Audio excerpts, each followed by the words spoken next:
Germinate tissue paper से आप 5 दिन में देख सकते हैं। मैं इनको अभी 2 दिन के लिए और रखना चाहूँगा ताकि कुछ इनकी लीफ जो है और डेवलप हो जाए।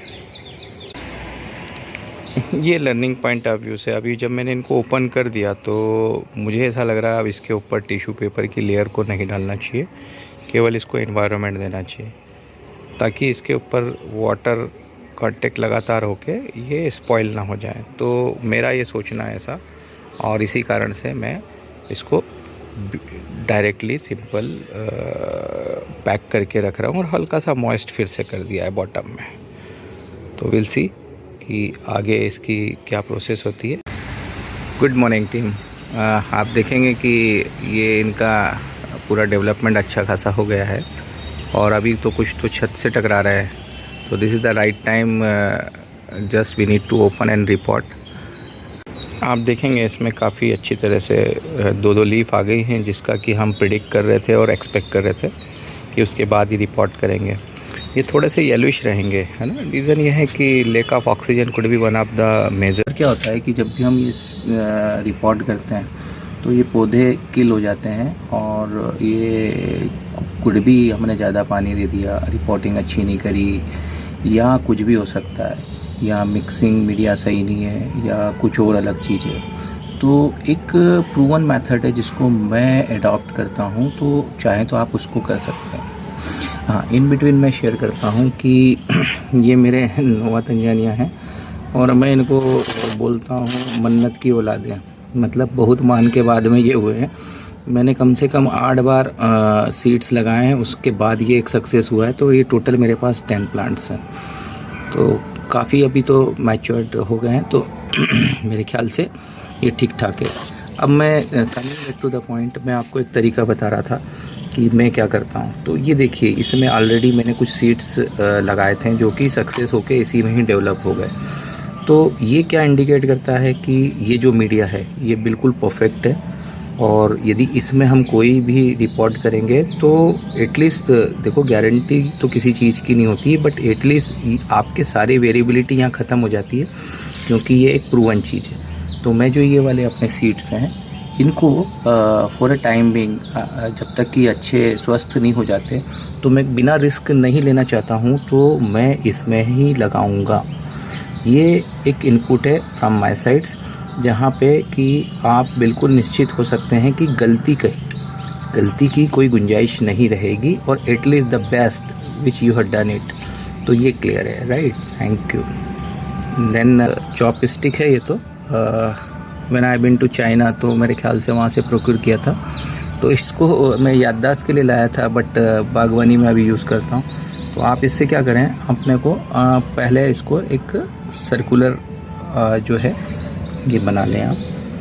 तो मैं आपको फिर से एक बार दिखाता हूँ कि आप को ईजी होगा। तो सबसे पहले एक ना, ये सर्कुलर पुश करें, कम से कम आप देख लें कि ये इनकी डेप्थ कितनी जानी है ना। क्वाइट लार्ज दे आर, तो हम उतना ही इसमें कम से कम उनको छेद कर लें। थोड़ा ज़्यादा भी कर लेंगे कोई प्रॉब्लम। इससे 2 फ़ायदे मिलेंगे। एक तो ये इजीली स्मूथली अंदर चले जाएंगे, और सेकंड क्या होगा कि जो आसपास की मिट्टी कंप्रेस हुई है तो उसको इनको सॉलिडिटी मिलेगी। इनके एंड्स आप देखेंगे तो काफ़ी लंबे हैं और ये डेलिकेट होंगे ऑब्वियसली। तो इनको निकालने का क्या तरीका रहे ताकि ये इनको कोई प्रॉब्लम ना हो। तो अगेन कॉमन सेंस यूज़ करेंगे। इनको पहले तो पूरा पानी में डिप कर देंगे ताकि ये टिश्यू पेपर जो है हमारे टोटल सॉफ्ट हो जाए। देखिए, आप ज़िंदगी में यदि ऑब्जर्वेशंस लेते जाते हैं तो सीखते जाते हैं, और वो आप देखेंगे पानी डालने के 1 ही मिनट बाद में ये सारे के सारे फ्लट हो गए। दैट मीन टिश्यू पेपर पे लूजनिंग दे गए हैं ये।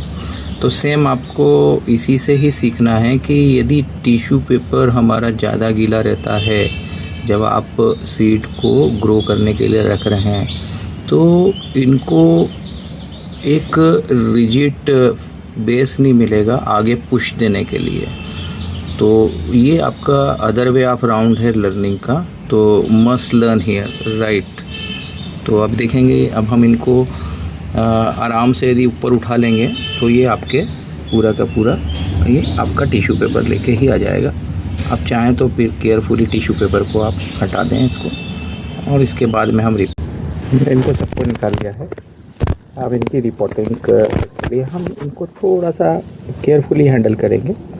आप जो भी इसका मोटा हिस्सा है आप उसको पकड़ें, और जो भी उसका डायरेक्शन फ्लो है, देखिए ये थोड़े बैंड रहेंगे, तो आप जो डायरेक्शन फ्लो है तो इसमें जो इसका इंसर्शन है वो हम 60% तक कर सकते हैं, है ना। हम इसको यहाँ है तो इसको यहाँ तक का कर देंगे, जहाँ तक का वाइट हिस्सा दिख रहा है इस एरिया का, तो यहाँ कर देंगे। तो हम इसको इसी डायरेक्शन में लगा, इसके ही शेप से अंदर इसको डालेंगे और इसको हल्का हल्का नीचे स्ट्रेट करते जाएंगे। पुश नहीं करेंगे इसको ज़्यादा, बिल्कुल हल्के हल्के से उसको एडजस्ट करने की कोशिश करेंगे, और फिर उसको नीचे की जो मिट्टी है उससे स्ट्रेट करेंगे दबाते हुए।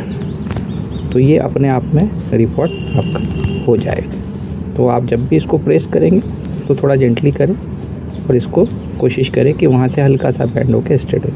आप कोशिश ना करें कि पूरा स्ट्रेट हो जाए। जरूर ध्यान रखें कि जो कुछ है यही है, यदि इसका बॉटम से यदि कुछ डैमेज हो जाएगा तो ये पूरा का पूरा प्लांट डिस्ट्रॉय हो जाएगा। तो आप जब भी ये गड्ढा कर रहे हैं वो इंश्योर करें कि वो नीचे बॉटमिंग ना हो, ग्रोथ की जगह भी हो और उतना वो डेप्थ उसको मिले। तो आप देखेंगे इसको इससे करीब 70-80% जो है उतना आपका गड्ढा होना चाहिए, और 50 to 60% प्लांट जो है आपका यहाँ तक ये चले जाना चाहिए अंदर। तो please take care of this, और इसको बरी कर देना है। तो इसको हम यहाँ पे साइड से हल्का हल्का प्रेशर देंगे। तो ये जब प्रेशर आप देंगे केयरफुली हाथ से फील करते हुए तो नहीं, बाकी जब भी इसमें वाटरिंग होगा ये अपने आप सॉलिडिफाई होके वो डेवलप हो जाएगा। तो आज के लिए इतना ही आप रखेंगे। तो अल्टीमेटली फाइनली इस कहानी से हमें क्या शिक्षा मिलती है, तो टेक अवे क्या है आज का, तो बहुत क्लियर है। मैंने आपको एक इंजीनियरिंग टिप दी जिसमें आप जब भी पौधा लगा रहे हैं तो उसको पानी में सोक कर लें ताकि ये अपना पेपर से इजीली बाहर आ जाए। 60% इसको डीप करना है। आपका जो रूट है वो डैमेज नहीं हो, इसके लिए आप इंश्योर करें कि डेलिकेट हैंडलिंग करें इसकी। इसके बाद में आप इसको ऊपर पत्ती से उठा सकते हैं और चारों तरफ से इसको प्रेस कर सकते हैं। सबसे जो की पॉइंट मैंने जो बोला है वो आप याद रख सकते हैं कि एक प्रूवन मीडिया लिया है हमने। क्या होता है, ये सीड्स यदि डैमेज हो गए, कुछ ख़राब हो गए तो you will have the n numbers of doubts. तो इसमें सारे डाउट्स बाहर आ गए हैं आपके। अब यदि ये इसमें ही नहीं ग्रो हुआ मान लो, तो फिर एटलीस्ट आपको ये सेटिस्फेक्शन रहेगा कि there is no fault from your side while making this media. तो हमेशा एक प्रूवन मीडिया है उसको यूज़ कर लें। इसका क्या मतलब हुआ कि जब आप भी नए सीड्स लगा रहे हैं तो उसमें 50% की जगह को खाली रखें। तो ये सारा टेक अवे है। Hope you like it. Thank you, bye, have a nice day. ये देख रहे होंगे जैसा एक्सपेक्टेड है, ये सारे ग्रीन हो गए और काफ़ी ये अपने आप में फ्लोरिश हो गए। तो